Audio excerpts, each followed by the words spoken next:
Hello everyone, nandito po tayo sa isang eatery business po at makakapanayan po natin si Ma'am Evelyn A. Aliesa po. So, ang una po naming katanungan sa iyo, Ma'am, kailan po kayo nag-start ng business na ito? February 18, February 1919. 2019. February 18, 2019? Opo.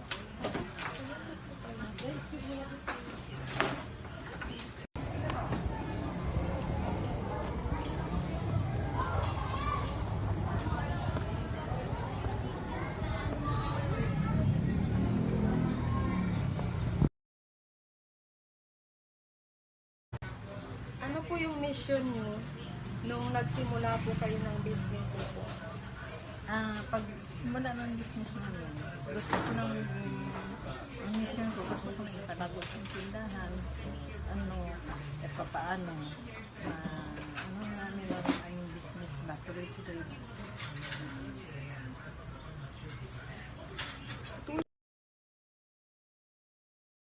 Ang sunod po namin katanungan, Ma'am, ilang pong employees po o trabahante meron po kayo dito? Simpan lang.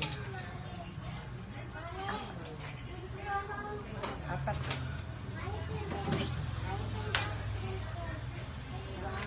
Ang sunod po namin katanungan,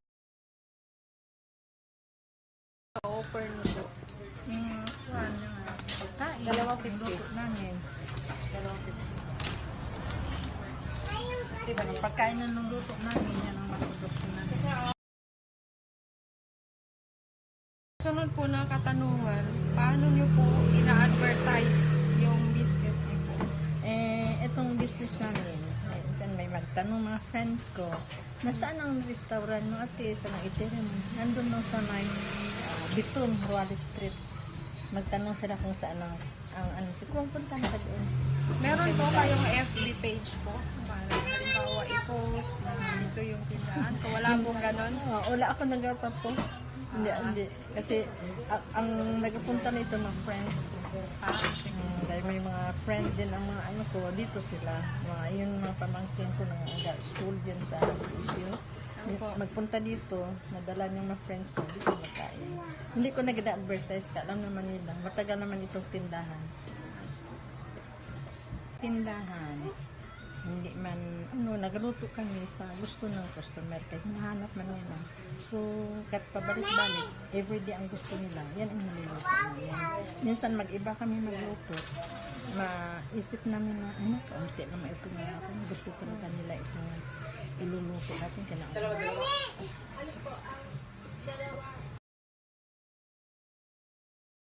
Sunod po na katanungan, Ma'am, paano po niyo pinapangasiwaan yung business niyo po?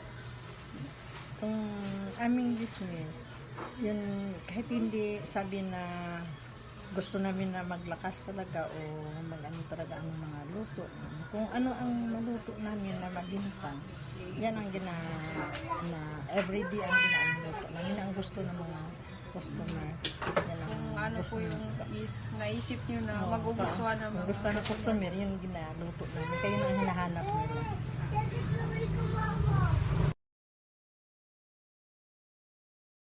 Meron po bang, halimbawa, may the best po kayo na trabahante, may binibigay po ba kayo na, halimbawa, regalo po, ay ikaw yung the best na, Birthday, magbigay ako, may kaunting, gano'n, may kaunting magkain, kaunti. Hindi naman tayo magbongga-bongga man ko, kaya so, ano naman ngayon, yung mag-birthday, mag-Pasko.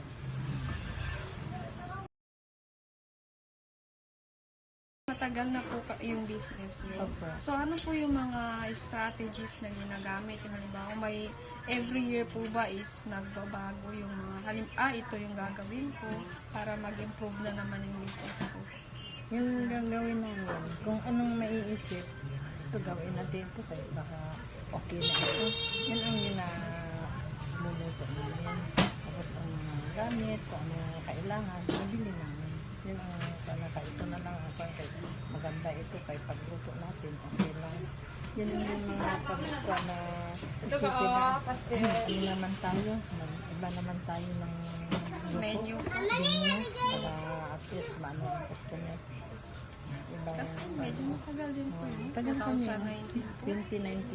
2019. So, hindi po yan sa pabanggahan. Ang mahalaga is Oo. Yung Hindi, Tagalog. hindi kami sabi na magbungga talaga ng tindahan ng parang na gusto namin lahat na ng atin.